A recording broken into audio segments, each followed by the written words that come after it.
खुलुमबाय दिनै 17 जानुवारि 2024 बुधबार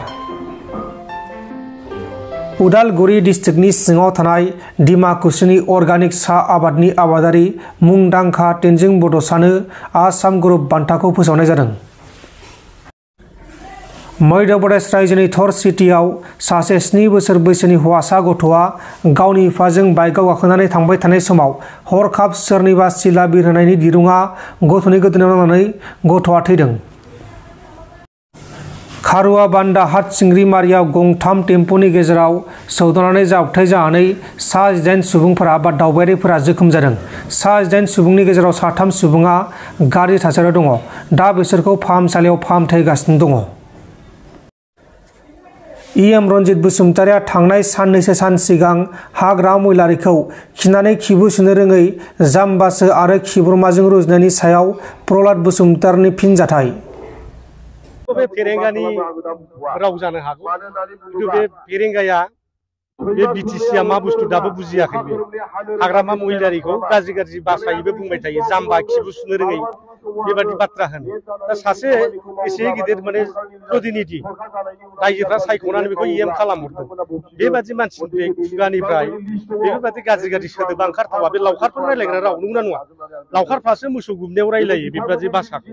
दा बे सासे माने जयगथा गैयै सासे नेता आरो हाग्रामा महिलारिखौ जाम्बा बुंनाय माने माबे? हाग्रामा महिलारिया बै समावहाय बै बड'फा उपेन्द्र ब्रह्म दैदेननाय आन्दलननिफ्राय बिथाङा दंफायो आरो गावनो नेतृत्व लानानै बिटिसि सुक्ति खालामबाय।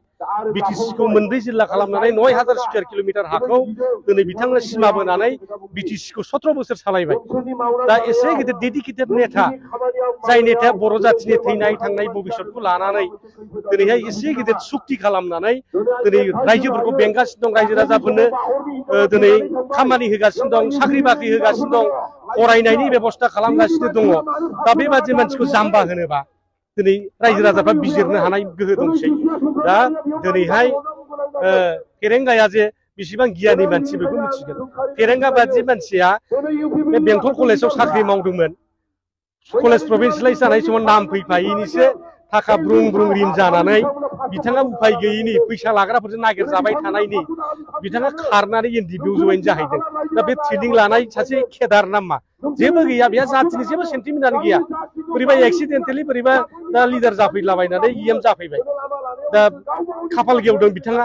दा बेबादि मानसिया बेबादि बुंनो समाया हाग्रामा महिलारि सारखौ। सोरखौबा खिब्रमा बुंनाय, खिबु सुनो रोङै बुंनाय, बेबादि मानसिनि खुगानिफ्राय बे रावा ओंखारथावा। आं दिनै बिथांखौ धिक्कार होयो। आं दिनै बिथांखौ बेबादि रावनिफ्राय गोजानाव थानो खावलायदों।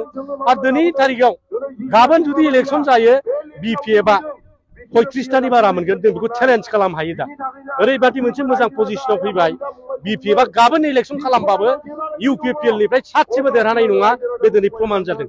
मानोना दिनै तामुलपुर प्रमद बर'नि जायगा, बेवहायनो दिनै रोजा दाख्लैबो सात्रफ्रा 800 जननि बारा जयेन जादों।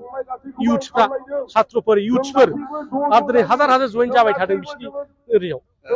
लाइमोनफ्रा नोंथांनि बिपिएफ हान्जायाव जयनिं जाबाय थादों, नाथाय लाइमोनफोरनि लाइफखौ भबिष्यतखौ दंस' खालामदों होननानै बुंदों। बेथ' खुनु दंस' खालामनाय नङा। लाइमोनफ्रा गावसोरनो बुजिनो हादों जे प्रमद बर'आ बोसोरथामाव रायजो सालायनायाव सासेबो लाइमोनफोरनो साख्रिखौनो होनो हायाखिसै। बा बेबायदि सरकाराव थानानै मा लाब? दिनै खामानिबो मोनला।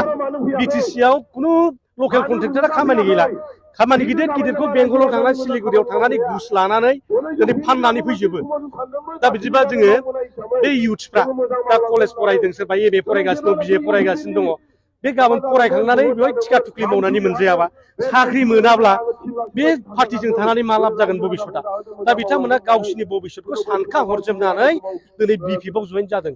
आरो हाग्रामा महिलारि बादि नङाबा, हाग्रामा महिलारि जुदि दैदेनफिनाबा बिटिसिखौ, बेहाय खुनु इउथ्सआ थांनानै थानायनि लामा गैला, जोबस्रांलांनोसै।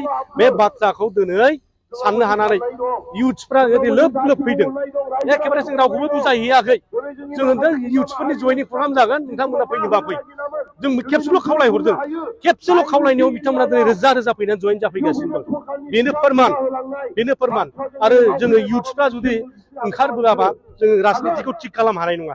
प्रमद बर' बादि सासे थगायसुला नेतानि आखायाव जोङो लाइमोन सेंग्रा सिख्लानि भबिष्यतखौ जोङो दिनै गथायनो हाला ओंखायनो लाइमोन सेंग्रा सिख्लाफोरनि भबिष्यतखौ दानो थाखायसो जों बिथांमोनखौ दिनै पार्टियाव सोदों बिथांमोना फरायबाय थागोन बिथांमोना भट होनाय समाव जोंनो भट होगोन आरो गावसिनि केपासिटियाव जा हायो बिथांमोना मावबाय थागोन स्टुडेन्ट लेभेलाव बेखिनियानो रावनिबो जिबना नस्थ' जाया बिथांमोननि भबिष्यतखौ उज्जवल खालामनो गोजों खालामनोसो बिपिएफआ दिनै सात्रफोरखौ इयुथ्सफोरखौ दिनै पार्टियाव सोबाय थादों।